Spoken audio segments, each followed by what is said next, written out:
I'm going to summarize the shit that this guy said. It was just 2 stories, his biggest musser.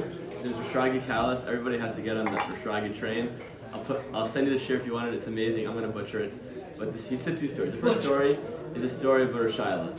So he said like this: all the miracles we hear from SHAYA'LA, so you can doubt that they happen or they not happen. You need these stories to verify the fact that the miracles actually happened. So the story is that it was Pesach time. There were no potatoes in KERESTIR.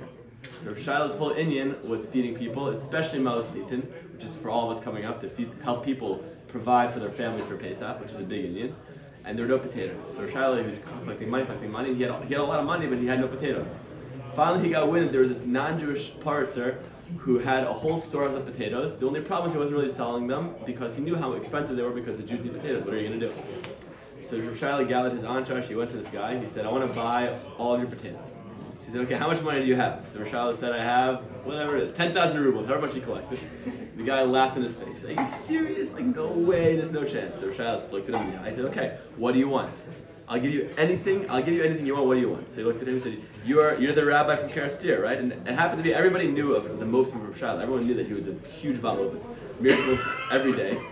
So he said, you're the rabbi, you're the tzaddik from KERESTIR, right? He goes, I'm not a tzaddik. He goes, but you're the rabbi in KERESTIR? He goes, yeah, I'm the rabbi in KERESTIR. He goes, okay, I'll give you the potatoes for the money that you already, with the money, on top of the money, I want all of your olam haba from the day you were born until now. So he said, without hesitation, he said, boom, zachalai, fine. It's yours. It's yours.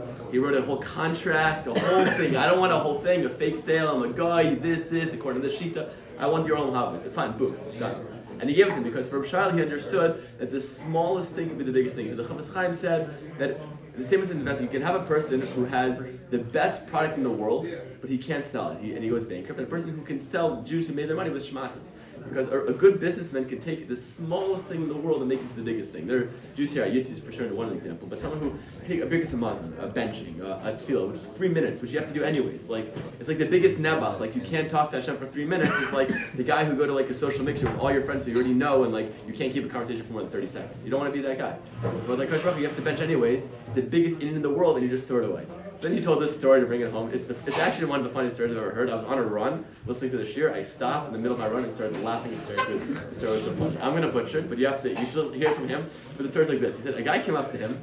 He's a big posek. He said, I don't know what to do. We have a shul, and it's a no talking shul. A lot of shuls are talking shuls. This is a no talking shul. And there's that one guy who just mamish will not stop talking. He's staring the whole minyan. He like goes out. He comes late. He comes in with his coffee, then he leaves, and he has his kiddush club before even chakras, and he comes back in, and he's talking the whole Kriyas Torah, the whole thing. He only goes out, mamish, not for 1 second. Okay, but I'm saying, but it's not a minyan where there's talking. There's mamish no one talking to for this guy. He says, what should we do? So the Rakal said this. He said, tell the Gabbai next Shabbos to go up to him in the middle of Shlishi and give him a HAGBA. Go in the middle of Shlishi. It's like a guy who never chaf this. So the guy goes to this guy, he's talking away, he's talking a couple of times. He goes to him in the middle of Shlishi and he says, HAGBA. So the guy's okay. He starts walking with him. The guy says, it's a heavy one. So he comes up there, he's about to make a baruch, he's looking for the seams, the whole thing. He picks up the you get said like the Rebbe says, Yamod, Anshel, no idiot.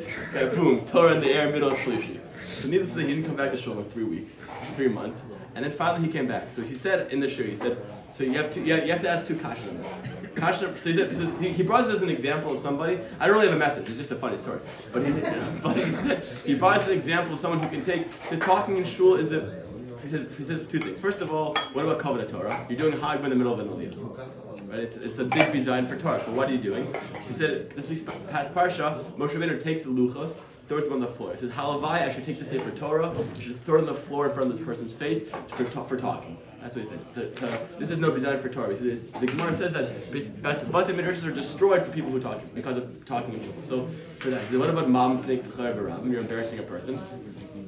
So he said like this. It's so funny. He said, if we're in the middle of learning and giving a shir, and a person comes in the middle of Shabbos afternoon, we're davening Musaf, and a guy comes with a hammer and starts banging on the Arna coach with a hammer. So you would hope that by the time he bangs the second time, he's already, like you take him, his toes are in one corner, he goes, his hands in another corner, his head's in another corner, you're hanging him by Pico with a wedgie. A person like that, if you don't have Kavod Torah, so by us having Kavod Torah, somebody who doesn't have Kavod Torah, who's trying to put the Torah down, by us standing up for the Torah, so that's Kavod Torah. It says that Rabbi Mahler said an amazing thing. I'll just say this last thing. He said that the Aron's called the Gemara. It's a mission. It's a mission that says you should waver like a reed and don't be stiff like seals. The Olam have a rach kind of alte kasha ke'aretz.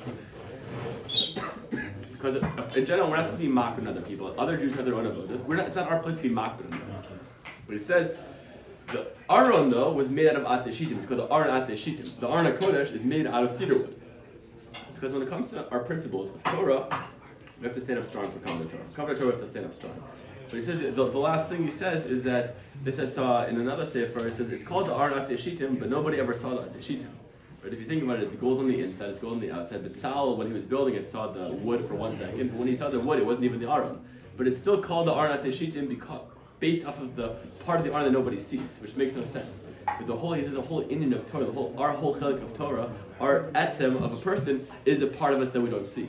So to be mocked at somebody else or a part of him you don't even see, you don't understand them, so you have to be very, very careful. So there's not really much there's not really connect. I think we're just telling stories on Friday.